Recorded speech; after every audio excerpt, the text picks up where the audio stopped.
Olá, pessoal. Nesse vídeo a gente vai falar um pouquinho sobre a continuação do texto 4, o texto 4.1, que a gente vai continuar falando um pouquinho sobre abordagens. Então, no texto passado, a gente falou um pouquinho sobre as abordagens possíveis dentro de uma auditoria de política pública, inspirado naquelas avaliações de políticas públicas, nas abordagens das avaliações de políticas públicas, dentro de cada tipo de auditoria que a gente já tem tradicional.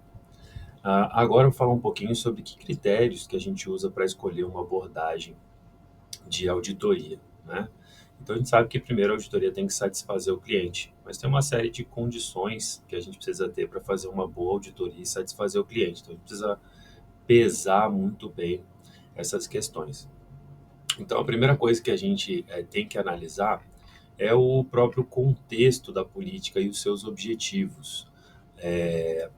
Uma política pública, ela precisa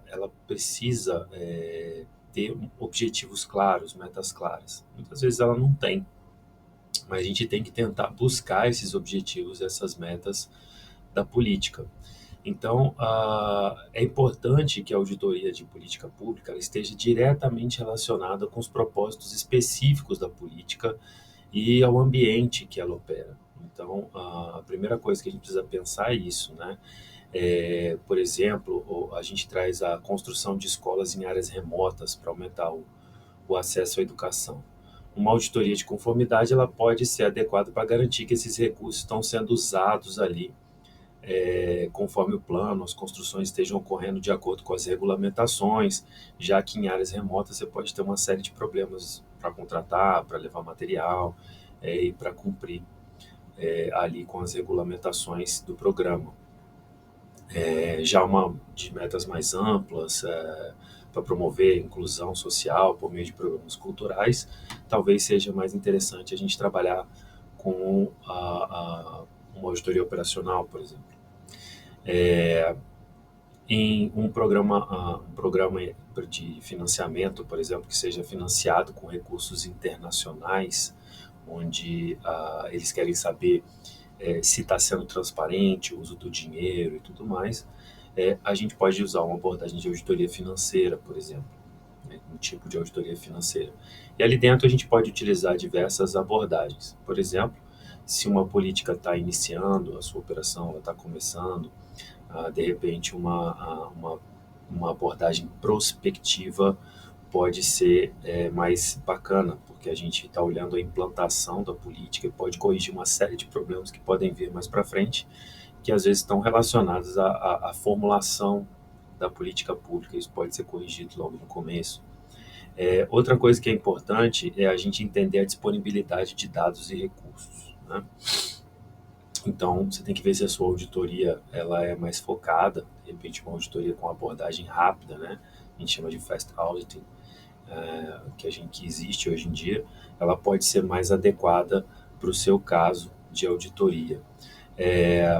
Se você tem um acesso mais amplo a tempo e recursos, né, aquelas auditorias maiores que duram 6 meses, 8 meses, até um ano, você pode trabalhar algo mais focado em visitas em loco, beneficiários, né? Então uma abordagem mais participativa, onde você consegue ir direto no beneficiário, ou uma abordagem focada no beneficiário, ela pode ser viável. E tem a própria disponibilidade de dados. Então, muitas vezes a gente consegue fazer até análises compreensivas, por exemplo, num programa onde você tem pagamento de benefícios e esses dados estão disponíveis, então algumas abordagens mais compreensivas, né, elas podem ser adotadas. E por último, né, os próprios riscos associados à política. Então, vocês já sabem que tem auditoria baseada em problemas, auditoria baseada em risco.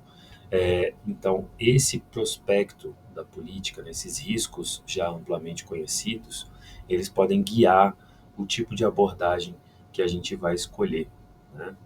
Dentro disso, a gente ainda pode ter algumas abordagens de como a gente vai trabalhar as informações ali dentro.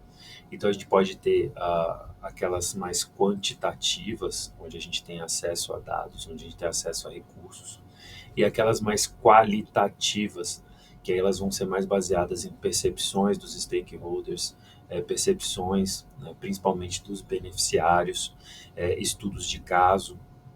Então, essas avaliações qualitativas também são bastante importantes.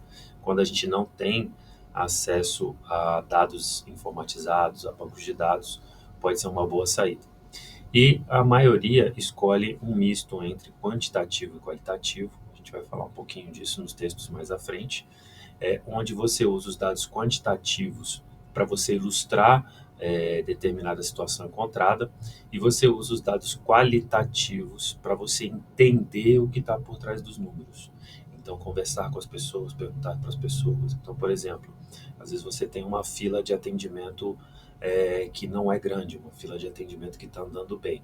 Porém, com dados qualitativos, onde você pode entrevistar beneficiários e trabalhar com eles, você pode ver que, por exemplo, eles não estão satisfeitos com aquele serviço, apesar de estarem sendo atendidos, né?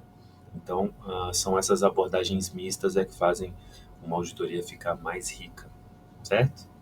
Então, a gente continua no próximo texto. Espero que gostem da leitura.